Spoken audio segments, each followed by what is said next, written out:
PR system ছাড়া যদি নির্বাচন হয় আবার ফ্যাসিবাদ আসবে, আবার আপনাদেরকে এই ফ্যাসিবাদ সরানোর জন্য আবার জীবন দিতে হবে, রক্ত দিতে হবে।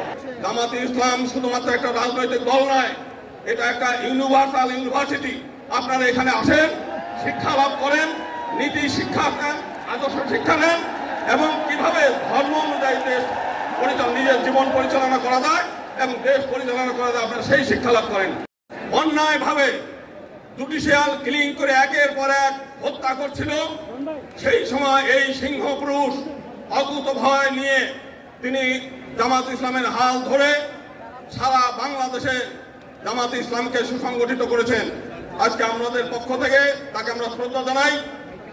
একই সঙ্গে আমরা সংক্ষেপে যেটা বলতে চাই যে আমরা দীর্ঘদিন যাবৎ আওয়ামী লীগের কাছে রাজনৈতিক বন্দী হিসেবে আমরা ছিলাম। 1952 সালে যেদিন আওয়ামী লীগ গঠন হয়েছে সেই দিনই তারা হিন্দু সম্প্রদায়ের প্রতিনিধিত্ব অস্বীকার করে প্রতিনিধিত্বকে ধ্বংস করার জন্য উদ্দেশ্য নিয়েই তারা আওয়ামী লীগ গঠন হয়েছে, হিন্দু সম্প্রদায়ের কাছ থেকে প্রতারণা করেছে হিন্দু সম্প্রদায়কে।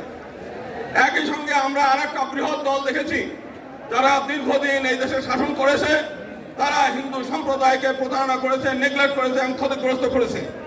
2001 সালে আমরা দেখেছি বিএনপি ক্ষমতায় আসার পরে ভোলার কর্পোরেশন শুধু একটা উপজেলায় 200 জন হিন্দু নারীকে ধর্ষণ করেছে, তারা সেটা বিচার করে নাই।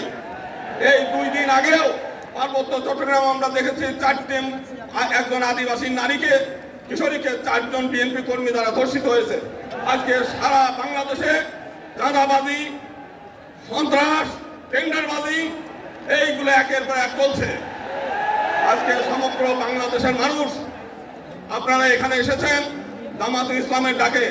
জামাতে ইসলাম শুধুমাত্র একটা রাজনৈতিক দল নয়, এটা একটা ইউনিভার্সাল ইউনিভার্সিটি। আপনারা এখানে আসেন, শিক্ষা লাভ করেন, নীতি শিক্ষা নেন, আদর্শ শিক্ষা নেন এবং কিভাবে ধর্ম অনুযায়ী দেশ নিজের জীবন পরিচালনা করা যায় এবং দেশ পরিচালনা করা যায় আপনারা সেই শিক্ষা লাভ করেন। আজকে রাত ভরে এখানে জেগে আছেন, আপনাদের এই আশাটা ব্যর্থ হবে না।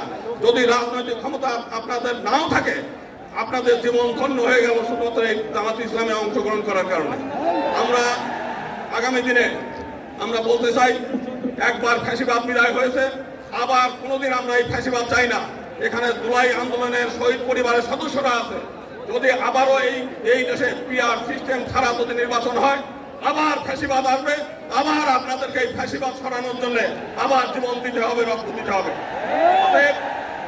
এক দফা পৃথক নির্বাচন দিতে হবে আমাদের মাইনরিটিদের জন্য এবং একই সঙ্গে পিআর সিস্টেম ছাড়া কোনো নির্বাচন হতে দেওয়া যাবে না। এবং এটা যদি জামাত ইসলাম মনে করে যে বাংলাদেশে কোনো নির্বাচন আমরা হতে দেবো না, জামাত ইসলাম সেটা পারে। সবাইকে অনেক অনেক